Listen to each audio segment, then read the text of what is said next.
Bonjour, dans cette vidéo, on va vous parler d'un type de réseau sans fil. C'est la radio flexible ou bien les réseaux 5G.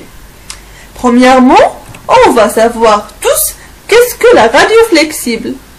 En l'occurrence, nous parlons de réseaux radios intelligents capables de s'auto-configurer et s'adapter en fonction de l'environnement. Il existe deux grandes similarités entre les réseaux de télécommunications et les réseaux autoroutiers. En effet, si vous remplacez l'infrastructure routière par une infrastructure de télécommunication, câble ou station de base, et si on remplace aussi les voitures par des usagères émettant ou recevant des bits d'information, vous obtenez alors un réseau de télécommunications. Par exemple, pendant la nuit, il serait souhaitable si, par exemple, un automobiliste est seul dans un carrefour et que le réseau puisse détecter cela, de le faire passer en priorité le feu rouge devenant vert, au lieu d'une attente interminable. Aussi, dans la journée, on peut également faire varier le nombre de voies sur l'autoroute en fonction du trafic prédit. Et pour sécuriser le réseau, la texture de la chaussée, en passant de lisse à rugueuse, pourrait également se modifier pour ralentir les automobilistes rapides. Enfin, dans le cas de voitures électriques, la chaussée pourrait récupérer l'énergie cinétique de certains véhicules pour la redonner à d'autres véhicules plus lointains en panne d'énergie par contact avec les roues. Tous ces cas en parlant alors de réseaux flexibles.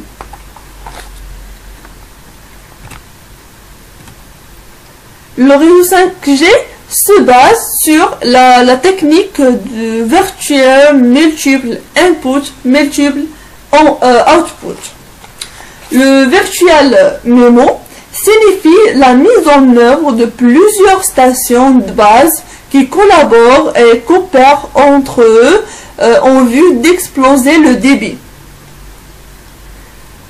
Envoyer et recevoir en utilisant plusieurs antennes simultanément.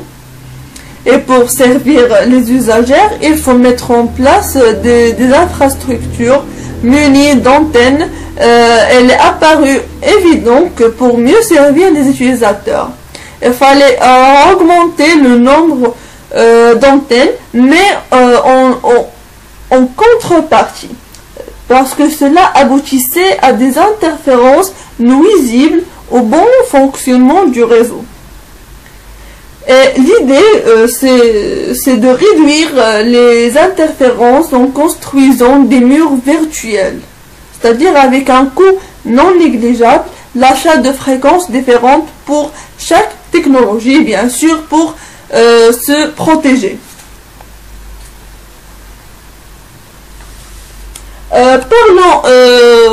Parlons maintenant sur les risques d'interférence.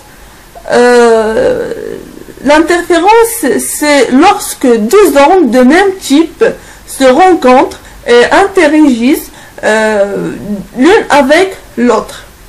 Ces phénomènes peuvent être très gênants, comme l'amplitude de signal reçu varie à un rythme plus ou moins rapide. Aussi, le phénomène d'interférence est particulièrement gênant dans le cas des transmissions de signaux numériques.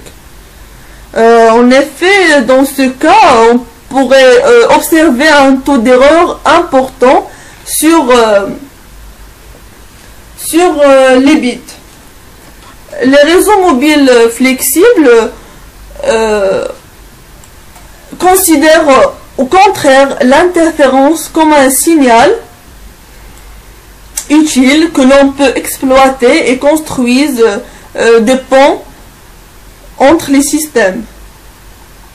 Ainsi que plus il y a d'interférences, plus il y a de câbles virtuels que nous pouvons utiliser pour faire transiter l'information vers les utilisateurs.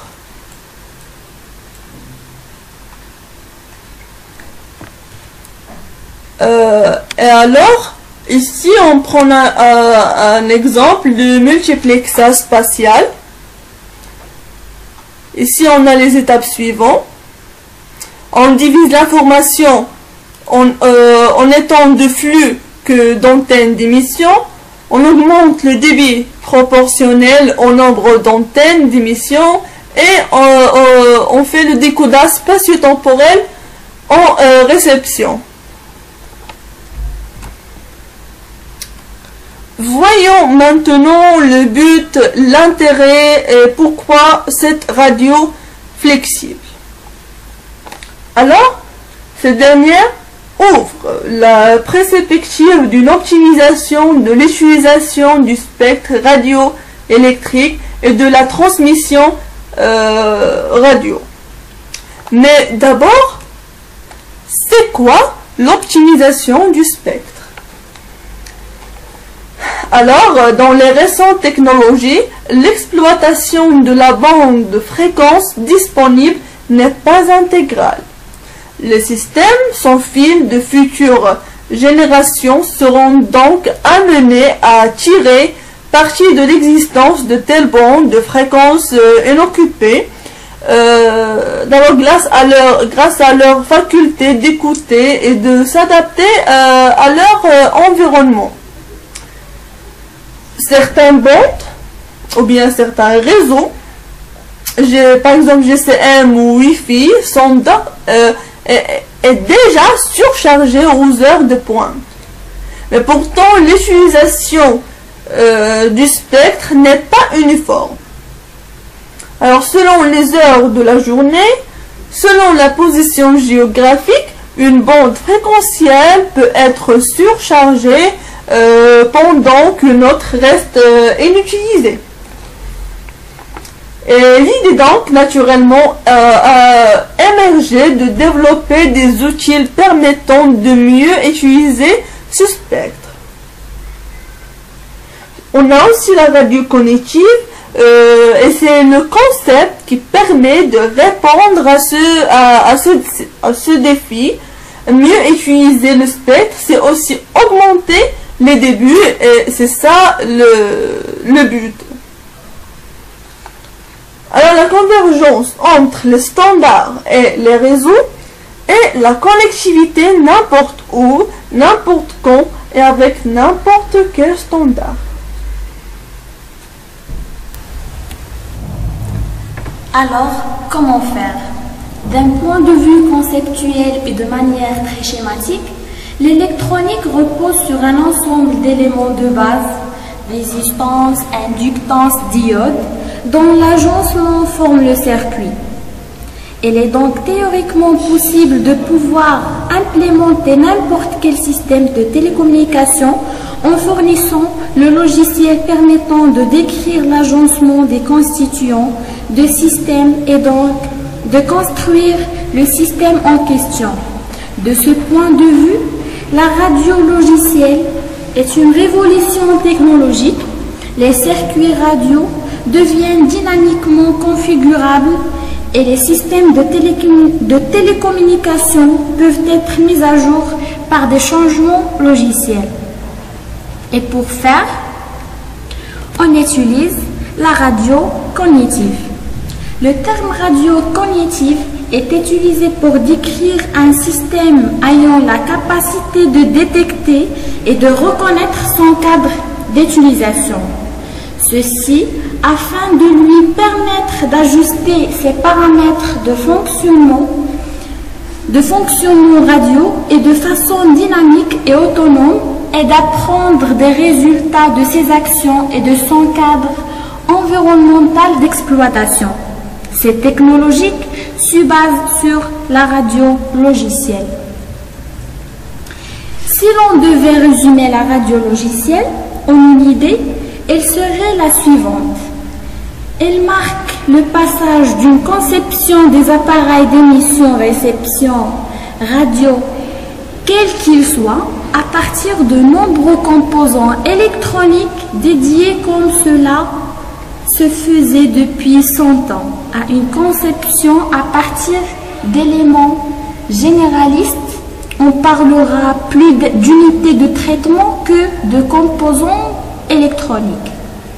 L'unité de traitement, typiquement un processeur, offre la possibilité d'exécuter plusieurs opérations différentes, typiquement des façons programmées en langage informatique, donc du logiciel. D'où le nom radio-logiciel. On comprend alors aisément les bénéfices que l'on peut en tirer. La radio cognitive est un domaine technique des télécommunications et de l'intelligence artificielle. Elle est avant tout un système radio qui met en place, en plus de sa façon principale, la communication, un cycle cognitif qui lui permet de comprendre son contexte et agir en conséquence. Et merci.